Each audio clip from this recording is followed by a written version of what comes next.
um, the emotional and analytical sale.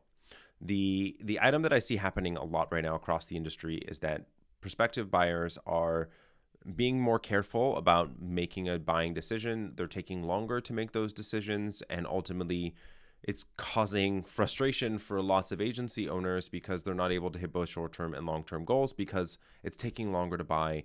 The budgets seemingly for some people are feeling more constrained, but primarily because they're more risk averse in them in the spend that they're actually making. So the mistake that I see happen a lot here is not actually recognizing that a sale is a journey. And I want to make sure that you understand the distinction between the emotional and the analytical buy, the conceptual buy-in and the yes. They are two different stages of a sell, and you need to understand them distinctly and understand what and how your questions are actually allowing for that journey to be created. We talk about this loads in the program, from the scripts that we help agencies create to the templates of scripts that we provide. But ultimately, the opportunity is to allow for you to understand and increase conversion. Once you're able to actually increase that conversion level, you're able to increase the price point that you're currently at, being able to work with less people for more money, and ultimately being able to have more time and freedom in what it is that you're doing. The thing that I want you to be thinking about here is understanding that behind every single decision that we make as human beings, to begin with, is an emotional one.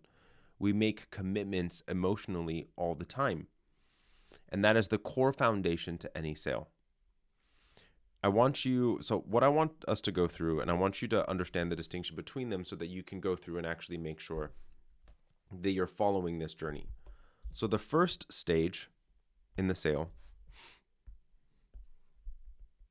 is the emotional sale. The second is the analytical.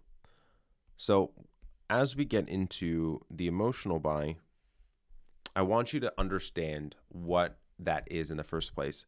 It's the dreams, desires, fears, and hopes.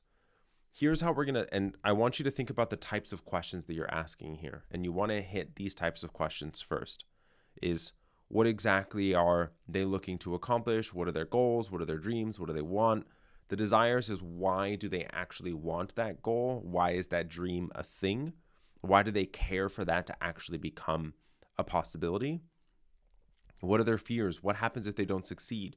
What does that look like? What does that mean for them? What are they going to tell themselves about themselves? What does that mean for them financially? What does that mean for the business? What does that mean for their family? All of those types of things, right? What are the fear drivers for them that's making them motivated to want to make this change in the first place?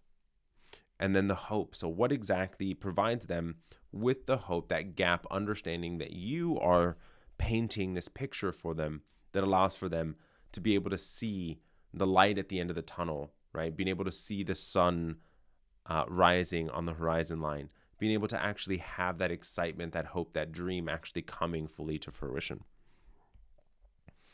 And now the analytical. This is the second stage. And this is right now where a lot of sales are breaking down. The first is KPIs. We have ROI, risk, and sacrifice. So let's hit KPIs for a moment.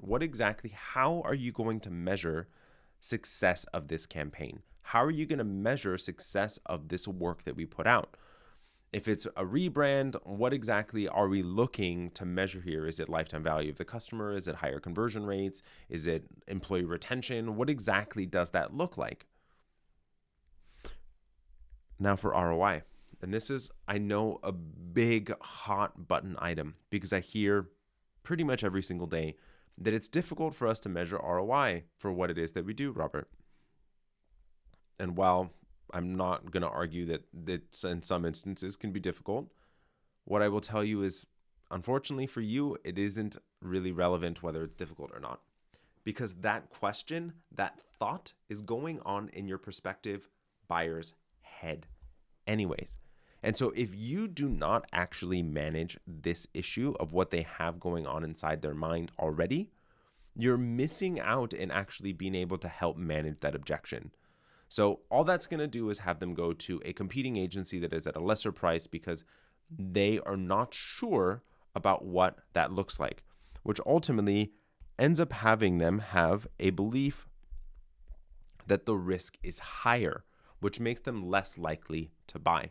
So they need to understand the risks associated and how exactly are you going to mitigate those risks. If they understand that fully, how they're going to mitigate risk, exactly what that looks like, and what risk levels they are, they're better able to make a decision for themselves and are actually able to make a decision to move forward, yes or no. And the final piece is the sacrifice. What are they personally going to have to give up in order to allow for them to accomplish it? We all recognize that in life, it's a sacrifice. Every single thing, and it could be the sacrifice could just be money. I have to pay to do this. The sacrifice could be loads of time.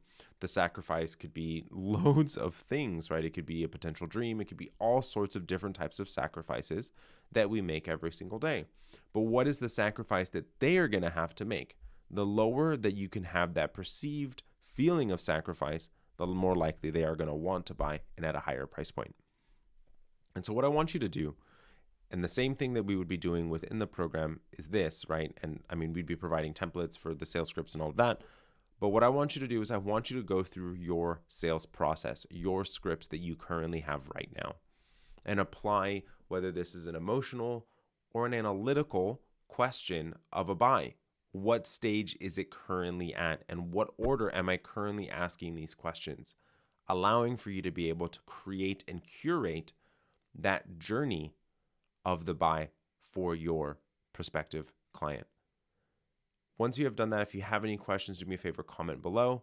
If you do not have this workbook, you're more than welcome also to comment below, and we'll make sure to get you a copy. We're here to help. Happy to have a conversation back and forth on Messenger. So do me a favor, go ahead and comment, and happy to help you out.